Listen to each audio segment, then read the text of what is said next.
Hello student, তো দেখো আজ আমি তোমাদের ক্লাস 6-এর সেকেন্ড টাইম এক্সামে আসার মতো একটা টিকা করিয়ে দেব। তো টিকাটার নাম হচ্ছে ষোড়শ মহাজন পদ।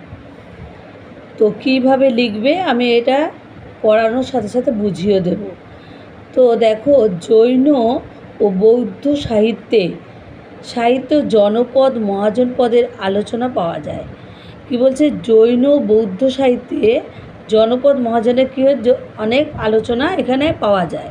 সেগুলি থেকে খ্রিস্টপূর্ব 6ষ্ঠ শতকে ভারতীয় উপমহাদেশে 16টি মহাজন পদের কথা জানা যায়। এখানে কটা মহাজনের কথা জানা যায়? এখানে 16টা।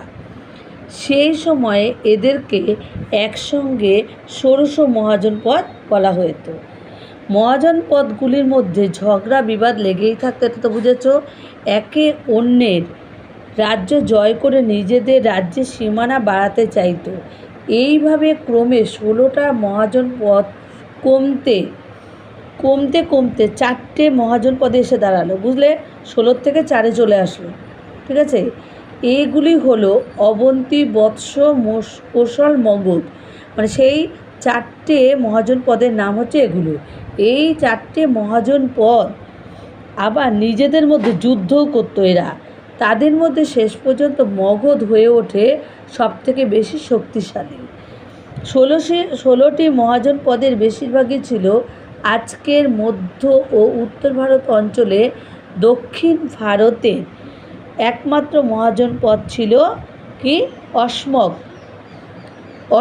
মানচিত্র থেকে দেখা যাচ্ছে যে গঙ্গা যমুনার উপত্যকাকে ভিত্তি করে বেশিরভাগ মহাজন পদ গড়ে উঠেছিল।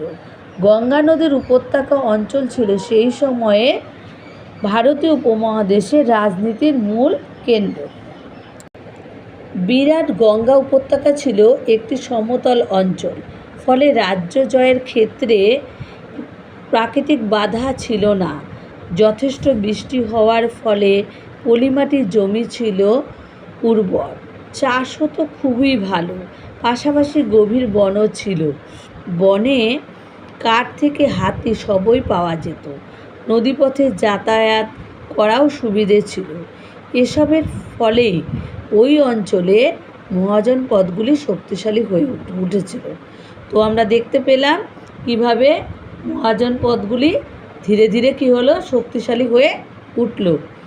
তো আমার ভিডিওগুলো যদি তোমাদের ভালো লেগে থাকে তাহলে তোমরা অবশ্যই লাইক, শেয়ার, কমেন্ট আর সাবস্ক্রাইব করে দিও। তো টাটা।